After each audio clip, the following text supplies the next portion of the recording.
Cette demeure confortable avec vue magnifique sur la mer Méditerranée fera un parfait abri contre la pluie. Voilà à quoi aurait pu ressembler une annonce immobilière pour l'homme de Néandertal il y a 100 000 ans. Tu vas aujourd'hui découvrir des grottes étranges et merveilleuses dans lesquelles tu pourrais vivre, ou pas.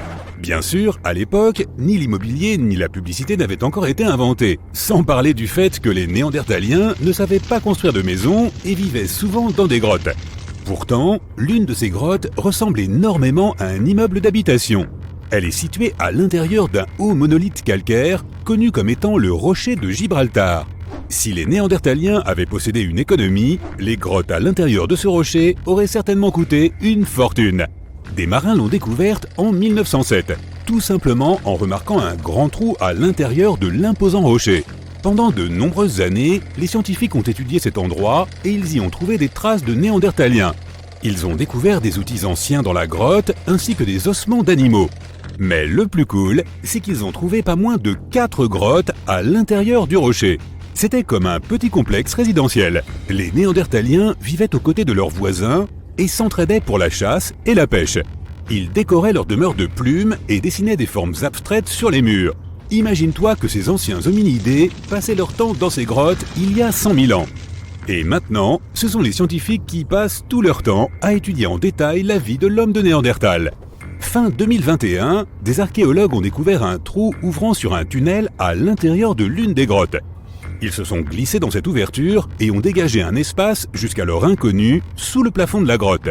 Cet endroit était inaccessible depuis plus de 40 000 ans et il semble que cet était l'un des appartements les plus prestigieux de tout le complexe de la montagne.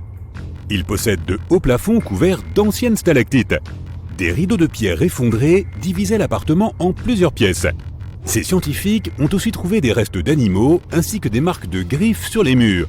Il semble que les Néandertaliens n'aient jamais vécu ici, mais ils avaient l'habitude de visiter cet endroit. Les archéologues y ont également trouvé la coquille d'un escargot de mer appelé Nucella lapillus, ou pourpre de l'Atlantique. Un Néandertalien l'aurait apporté dans ce lieu pour une raison qu'on ignore.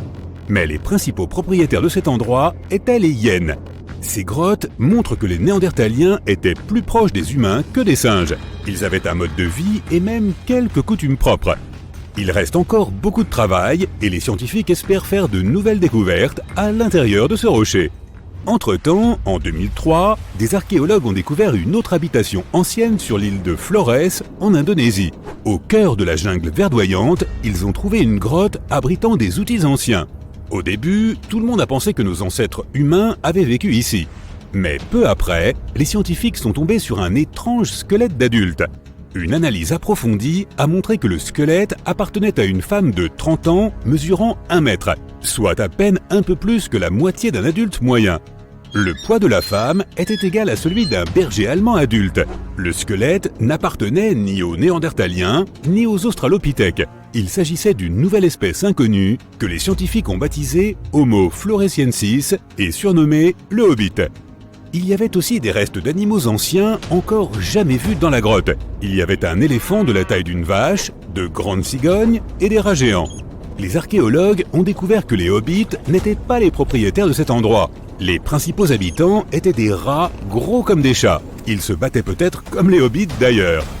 Des analyses ont démontré que l'Homo floresiensis n'était pas notre ancêtre direct.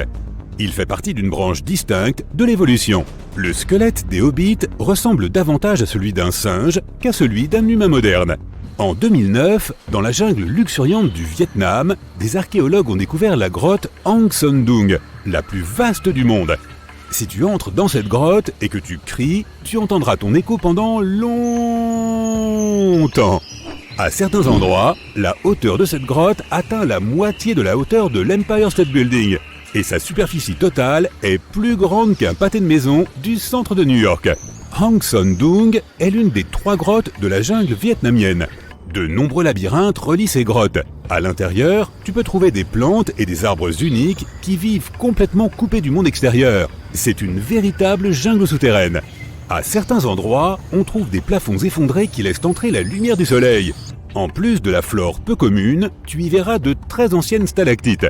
Certains dépôts de calcaire ont plus de 450 millions d'années. Ils étaient là avant même l'apparition des dinosaures. Il y a aussi de nombreuses rivières dans la grotte. L'eau de pluie qui tombe par les trous des plafonds les a formés au cours des siècles. Ces ruisseaux rapides ressemblent aux toboggans d'un parc aquatique. Ils conduisent à des labyrinthes souterrains que personne n'a encore vus. Les scientifiques n'ont étudié qu'une petite partie de toutes ces grottes. La grotte suivante, elle aussi des plus étranges, se trouve en Nouvelle-Zélande.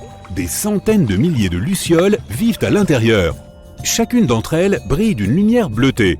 Ensemble, elles illuminent la grotte. Tu auras peut-être l'impression d'être sur une autre planète, mais tu ne pourras pas rester très longtemps. Il y a partout des appareils pour mesurer l'air. Les scientifiques veillent à ne pas excéder le niveau de dioxyde de carbone nécessaire à l'existence des lucioles. Ces insectes sont très sensibles à l'environnement. S'il y a trop de monde dans la grotte, ou si les gens restent trop longtemps, le personnel du parc leur demandera de quitter les lieux. C'est comme si tu volais l'oxygène des lucioles. Nous avons donc vu quelques grottes plutôt étonnantes. Mais que dirais-tu d'une grotte effrayante ? Nous allons pour cela dans le désert de la province d'Al-Mahra, au Yémen. Ce que nous cherchons n'est pas une grotte, c'est juste un trou noir dans le sol, en plein milieu du désert. Il est grand, de la taille d'un terrain de basket. Ce n'est pas sa taille qui est effrayante à vrai dire, mais ce qui se trouve à l'intérieur. Les scientifiques ne sont toujours pas sûrs de ce que c'est. Des profondeurs de ce gouffre noir, une odeur dégoûtante d'œufs pourris se dégage constamment. Et parfois, on peut entendre des sons étranges et terrifiants. La noirceur du trou géant du Yémen absorbe tous les rayons du soleil. Tu ne verras donc pas ce qu'il peut y avoir à l'intérieur, même avec une puissante lampe de poche. Des gens ont survolé cet endroit en hélicoptère. Ils l'ont filmé à l'aide de drones et des puissants objectifs, mais ils n'ont rien pu immortaliser, si ce n'est l'obscurité totale. Tu viens d'arriver à ton endroit préféré sur une plage déserte. C'est tellement calme ici que tu commences à t'assoupir. Mais quand tu ouvres les yeux, c'est le choc. Mais qu'est-ce qui se passe ? C'est une vraie maison là qui vient d'apparaître sur le rivage ? On dirait un peu le début d'un roman de science-fiction. Mais pas si tu vis près de cette plage du Salvador. On y trouve une maison abandonnée qui semble mystérieusement avoir été rejetée par les flots. Comment cette villa est-elle arrivée là ? Et comment est-ce que personne ne l'avait remarquée jusqu'ici ? Cette énigmatique bâtisse se trouve à 60 km au sud de San Salvador, la capitale du Salvador. Les habitants disent que la maison était autrefois un hôtel, portant le nom de Puerto Ventura. À l'époque de sa construction, son principal attrait était le fait qu'il se trouvait vraiment très proche de la mer. Malheureusement, les contremaîtres ont dû faire quelques erreurs. Une raison à cela, c'est qu'il n'était pas nécessaire d'avoir un permis de construire officiel. L'hôtel était trop proche de l'eau et dangereusement exposé aux éléments. Cette villa, de style romain, se trouve à présent à seulement 15 mètres du bord de la mer lorsque la marée est basse. On ne peut y accéder que le matin. Car plus tard dans la journée, les marées remplissent complètement le rez-de-chaussée d'eau salée. Cet hôtel de 2 étages n'est désormais plus qu'une ruine. Sa façade est très impressionnante avec ses piliers à la romaine. Elle possède aussi de grandes fenêtres au 2e étage. Tu peux encore voir des parties de la structure en métal, ainsi de ce qu'il reste de la porte d'entrée du 2e étage. Il y a des gradins au sommet du bâtiment, les touristes viennent parfois s'y asseoir. De plus en plus de personnes parcourent la zone pour prendre des photos, même si arpenter la maison est un peu dangereux. On ignore depuis combien de temps elle se trouve là où elle est aujourd'hui. Mais certains des habitants affirment que ça fait au moins 20 ans. La plupart des gens ignoraient son existence jusqu'à sa découverte par un utilisateur de TikTok en 2021. Mais cela ne répond pas à la question. Comment l'hôtel s'est-il retrouvé à cet endroit ? C'est là que les choses deviennent un peu floues. Tandis que certains habitants prétendent que le bâtiment a été abandonné il y a des décennies, d'autres affirment qu'il a été déserté après le passage de l'ouragan Mitch dans la région en 1998.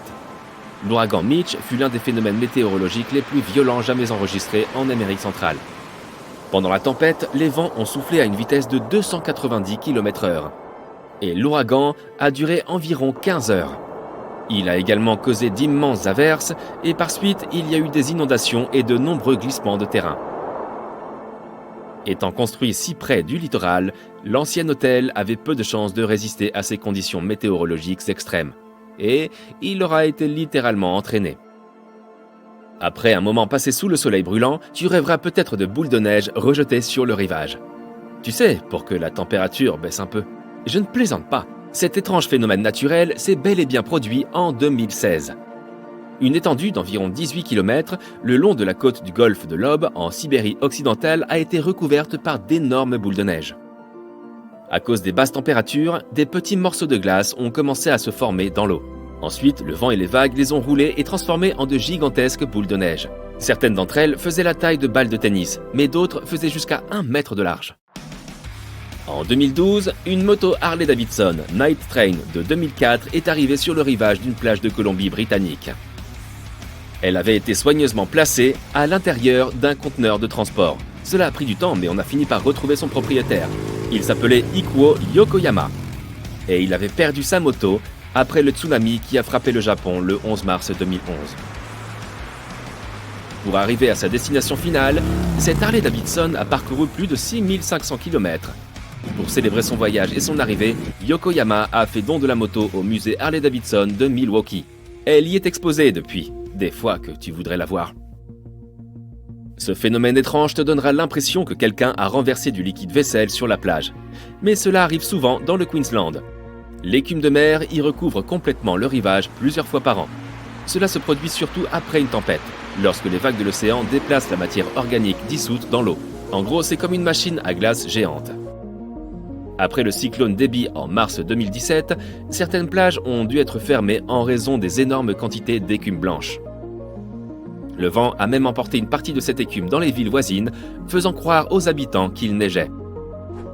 Serais-tu surpris de voir un dé en métal rouillé de 2 mètres sur 2 échouer sur la plage de ton patelin? Parce qu'en 2017, les habitants de Cœur d'Allen, dans l'Idaho, l'ont certainement été. Il s'avère qu'il s'agissait d'un vieux réservoir de stockage. Quelqu'un avait décidé de l'embellir un peu en ajoutant des taches blanches pour le faire ressembler à un dé.